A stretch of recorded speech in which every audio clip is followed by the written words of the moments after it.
For today's sandwich, all you will need is your bread of choice, a way to toast your bread of choice, lamb, ground lamb, and cooked Brussels sprouts, and mustard, and maybe some red onions.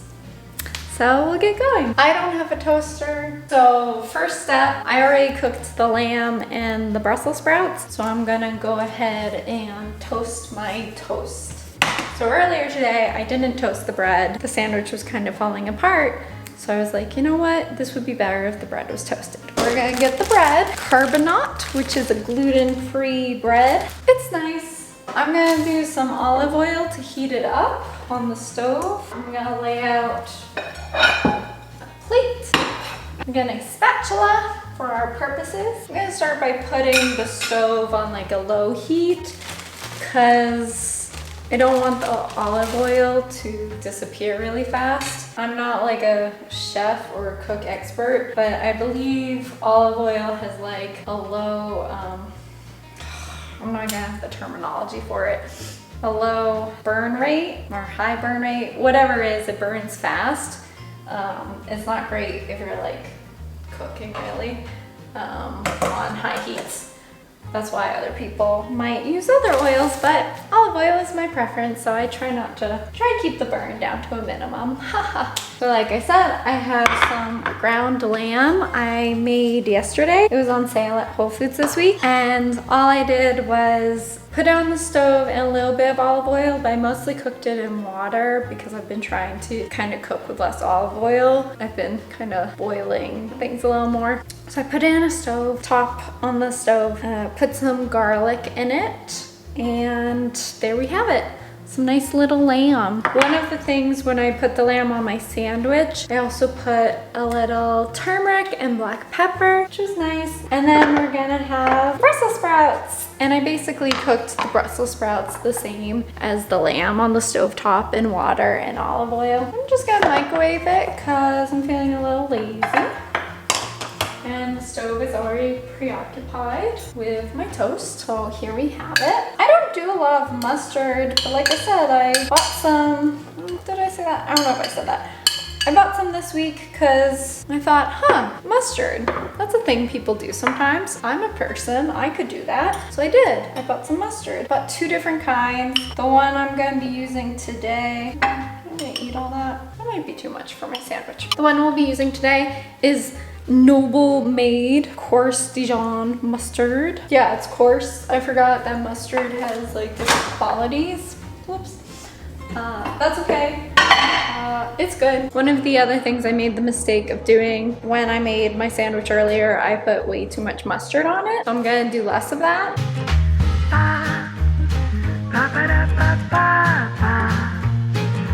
Let's see how the bread is doing.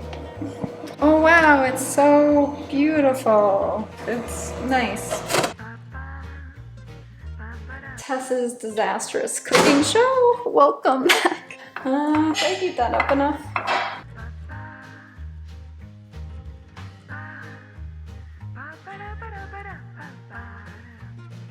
That feels good enough of heating it up. While we wait for the toast to do its thing, let's go ahead and get some adornments on our lamb and Brussels.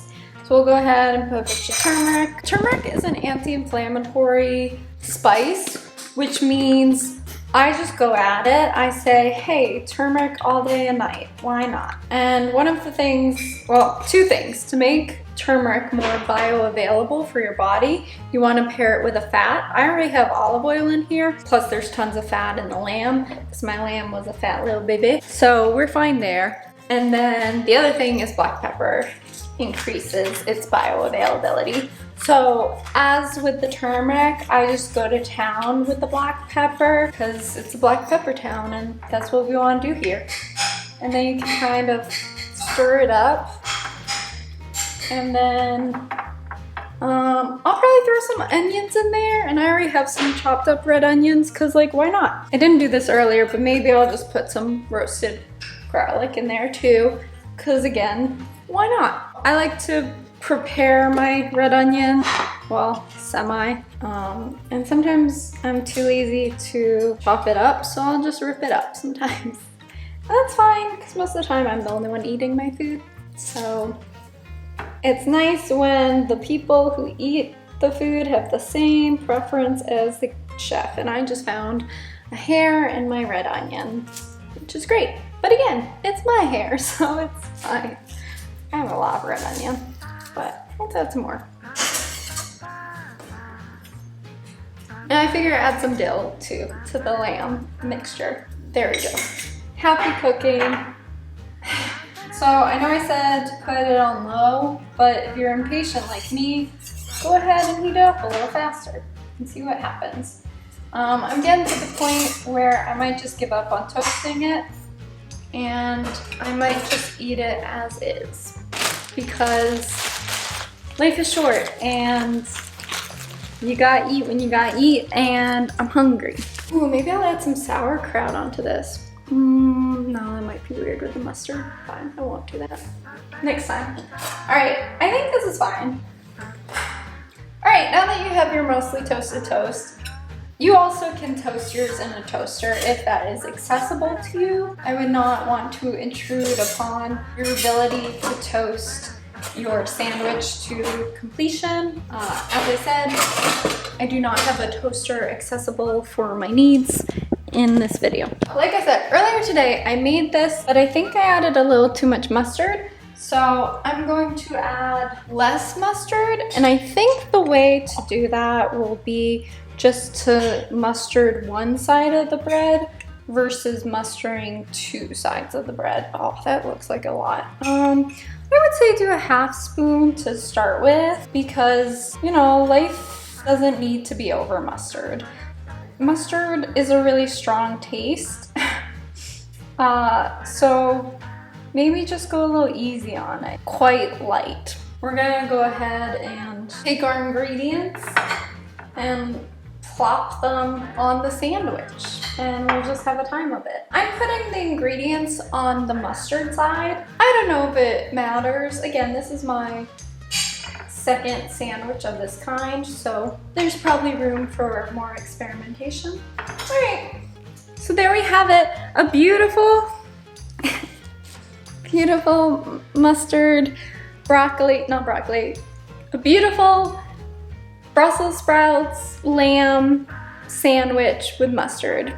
Bon appetit! Let us take a bite of this beautiful, beautiful sandwich.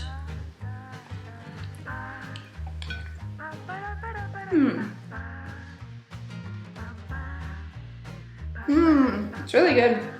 I kind of wonder if it needs a lot more mustard. It's good. So there you have it. A beautiful mustard sandwich.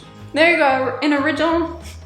Sorry, I have so much sandwich in my mouth. A beautiful original recipe by yours truly, and it's quite good. I'm very happy with it actually. I made the right choice and not adding more mustard. I probably should have toasted it longer, because again, it's breaking apart. As always, please like, subscribe, hit that bell for notifications if you want more healthy wellness sandwiches. If you enjoyed this messy cooking segment, please let me know in the comments below. Maybe I'll pull out some other random recipes I've come up with. I think cooking can be a very creative exercise. I personally hate cooking, but I like eating. So here we are. Thanks so much again, y'all, for watching this video. If you'd like to support this channel, you can head over to the Patreon and get a book of the recommendation a month, an early release video of the month, a journal exercise of the month, and a well-being tip of the month, and some wavy fingers. Take care, everyone. Bye.